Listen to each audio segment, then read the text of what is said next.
Hello दोस्तों, कैसे हैं आप सभी।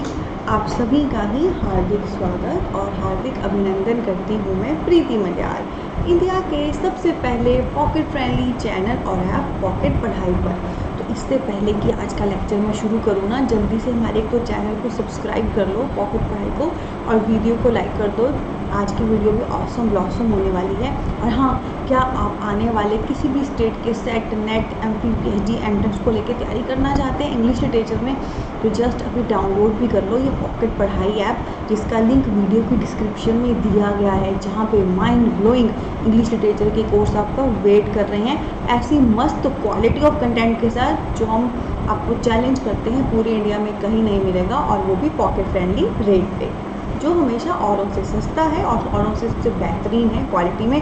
साथ में बहुत खूबसूरत परिवार है हमारा, फेसबुक, इंस्टा, टेलीग्राम पे आपका अपना परिवार भी फॉलो इट देयर, उसको भी फॉलो कर लो, लिंक वीडियो के डिस्क्रिप्शन में है। हाँ, अब ज़रा मैं थोड़ी सांस ले लेती हूँ क्योंकि प्रमोशन हो चुकी है। तो आइए दोस्तों आगे बढ़ते हैं और आज का लेक्चर लेना शुरू करते हैं। तो दोस्तों आज हम जॉन मिल्टन के जो वर्क हैं उनको एक्सप्लोर करना शुरू करेंगे।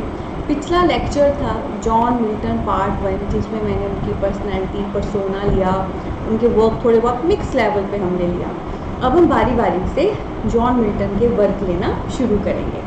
तो दोस्तों सबसे पहला वर्क आपके सामने मैं लेकर आने वाली हूँ जॉन मिल्टन का पैराडाइज लॉस्ट। ठीक है, ये एक बहुत ही पॉपुलर वर्क है, जैसे चौसर का कैंटरबरी टेल पॉपुलर वर्क है, एपिक वर्क है दोस्तों, वैसे ही जॉन मिल्टन का पैराडाइज लॉस्ट एक जो है एपिक वर्क है। ठीक है, अब इस वर्क को हम बहुत अच्छे से एक्सप्लोर करने वाले हैं, हर चीज़ देखने वाले हैं जो भी एग्ज़ाम ओरिएंटेड है, तो सभी अपनी सीट की पेटियाँ बांध लें।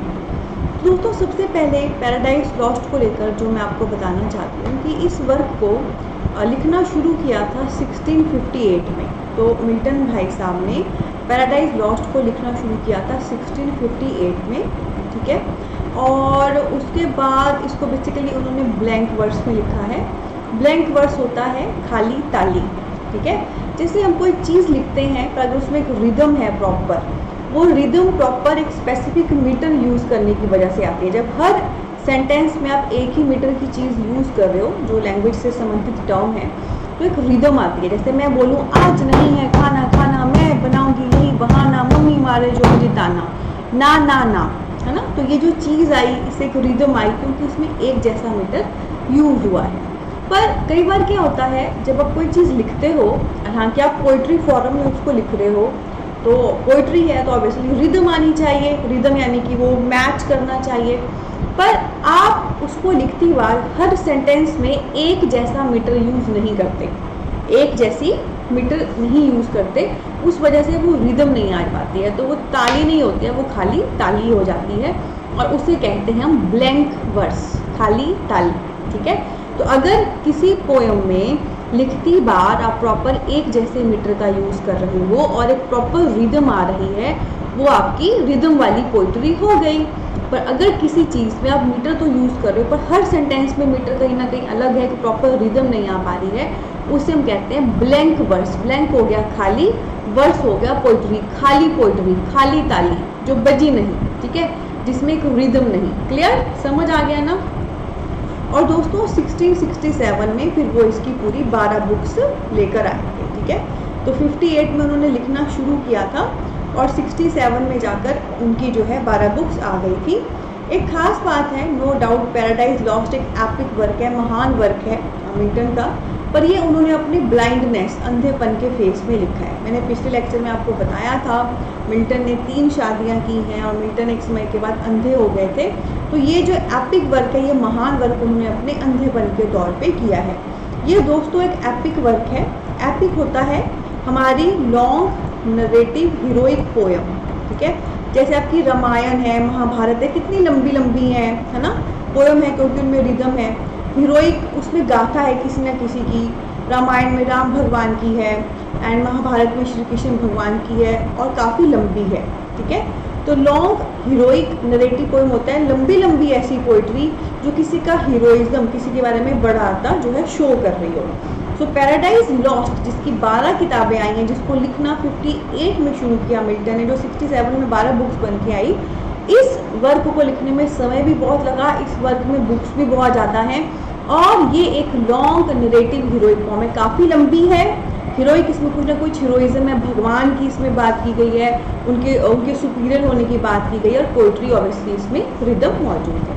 ठीक है, तो एपिक क्या होता है? ऐसी पोइट्री जो बहुत लंबी है, लेंथी, काफ़ी बुक्स उसमें है या बड़ा मोटा सा ग्रंथ उसमें है और उसमें हीरोइज्म हो, किसी की गाथा, किसी की बहुत हाई फाई चीज़ें जो है वैसी बताई गई हो। और दोस्तों इसको लिखने में काइंड ऑफ 7 ईयर्स का एफर्ट लगा है।